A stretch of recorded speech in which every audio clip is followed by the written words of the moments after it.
Welcome to FFT Open Prime Time, the Week 17 report. We have reached the end of what I can safely say is one of the weirder fantasy seasons I've ever been a part of, and I've been playing since 1991. So, real quick, let's talk through who our winners were and how we arrived at winners and all that good stuff.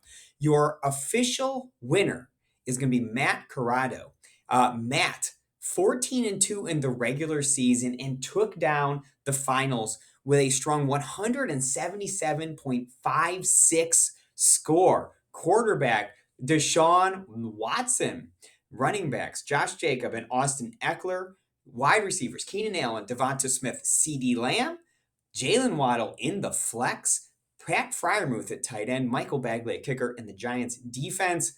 Obviously, this team is loaded up at wide receiver here. What a bunch of studs there. Eckler and Josh Jacobs, I'm sure, was the key for a lot of drafters in their victory. When you look at the finals, this is what actually happened. I did not count Buffalo Cincinnati Week 18 scores in this thing here. I didn't feel great about doing it, and frankly, it wasn't particularly close. Shane, obviously, at 260 with two players to play, would have needed 60 points for his two players. He had Joe Burrow and Joe Mixon. If we take what they did in Week 18, that's about half of it. It was about 30 points, and he did 60. So he wasn't close enough that I was too worried about leaving the players out. Shane, congratulations on a second place finish this year. A strong effort indeed out of the Staubach division. Your top six slot in from there. Congratulations, these guys. Terrific season from all of these individuals to get this far indeed. Now, we had the divisional playoffs. What we decided in the divisional playoffs, if the game was not close, final just counted as was. If the game was close, I actually emailed the managers of all the close games and I gave them the option. We can declare co-champions or we can proceed with week 18 points, which was Adam's favorite solution to this problem. I did not personally love it. My friends and I kind of talked through it, and we didn't. The matchups changed, right? I think we all can agree Buffalo Cincinnati is going to be a little more of a high scoring affair than certainly Cincinnati Buffalo, than Cincinnati Baltimore, and what I thought Buffalo New England might be. But hey, I gave the managers the options to decide. Some managers wanted to move forward playing it out. Some managers didn't. So they wanted to just do co-champs. I think either is fine. So what we did, remember playoff brackets to get there, playoff race, and I'll show you what you're looking for. Here are your divisional champions.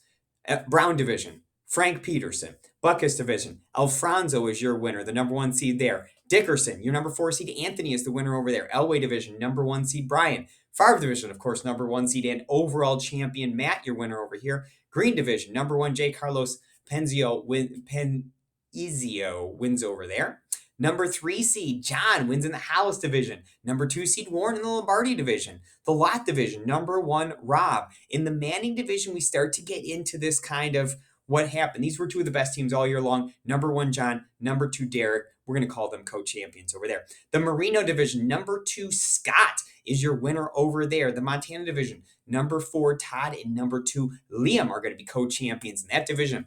Moss division, we're going to have co-champions here. Number 3, Scott, and number 4, Robert. Munoz division, number 6, Tamara wins over there with Joe. Montana Rama, one of my favorite team names that I don't think made it on the show this year. Peyton division, number 1, John, number 2, Mike. Top 2 seeds get your co-championship there. The Rice division, number 5, Mike, and number 6, Lawrence are your co-champions. Sanders division, number 3, Rich is your winner over there. Sayers division, number 5, Kurt, and number 6, Ken get divisional titles there. Shula division, we have co-champions, but only one team. Number 6 seed, Brian and Jay, the Good Brothers, get the win over there with their co-managing. The Smith division, number 1, Vince, and number 3, Travis will be co-champions over there. The Staubach division, this was my favorite of all the divisions.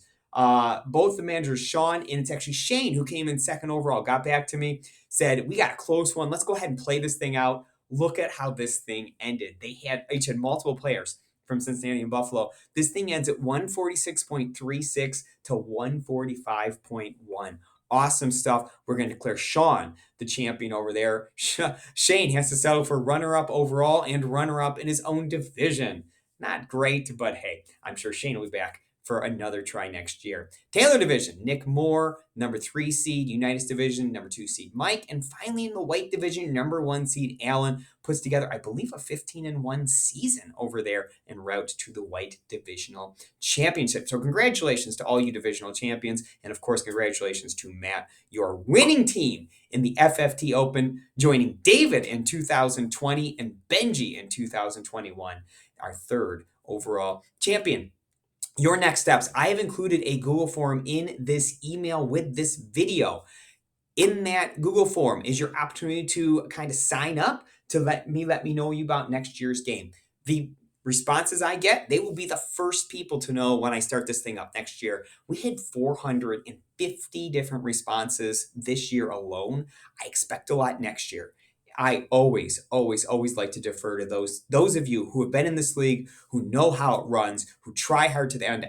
If you're still watching this video, you tried hard to the end, and I really appreciate you. I'm so glad to have you along. Fill out that Google form, give your name, your email, so I can shoot you out when the game starts next year. There's always a box on there for comments. Some of the changes I've made to this league over the year have come directly from comments from all of you. I quickly want to say I chose 14 teams this year to get a few more people into the contest. I know I got an email from someone already that said the 14 seemed like a bit much, the waiver was thin. We don't necessarily have to move all 14 teams. We could actually just reduce one starting spot. You go to maybe 2 running backs, 2 receivers, and a flex or something to that effect, or maybe even 1 running back, 2 receivers, and a couple of flexes. There's ways we can mess around with this to make it work. So comments, suggestions are great, encouraged. And the final piece in there is baseball. I have run a baseball league like this the last couple of years. I'm more than willing to do it again. I think we had 40 teams each of the last 2 years. So that will be in there if you want to be in that. Again, check that box. Let me know. Finally, our Best Ball Invitational Tournament. I feel confident in saying JSL is the champion of this event. However, Adam did want me to go back, add Week 18 scores for Buffalo and Cincinnati. I will do that. Some people will move. Caleb in 4th place. Very likely moves. He has Buffalo and Cincinnati players, I know for sure. I think Timothy may have had a Buffalo player as well. They're not going to go high enough to catch JSL, but they will certainly move. So I'm going to go back through and I will play around with this. That'll take me a few days. We'll get those updates out as we see them. But hey, last video here. Thank you so much. I cannot tell you how awesome this league is to be a part of. It's a league is only as good as the people inside the league, the players in the league. If people care and people manage, I have long said, the leagues I care most about literally don't play for any money because the people in the leagues are awesome. This league is no different than any of those leagues. Really have enjoyed getting to know so many for the last 3 years. I really appreciate those of you who've been with me since literally 2020 playing this league. Couldn't appreciate it more. Thank you so much for your time. Thanks so much for playing. And I look forward to an awesome 4th season, the 2023 FFT Open. Thanks, guys. Have a great off season.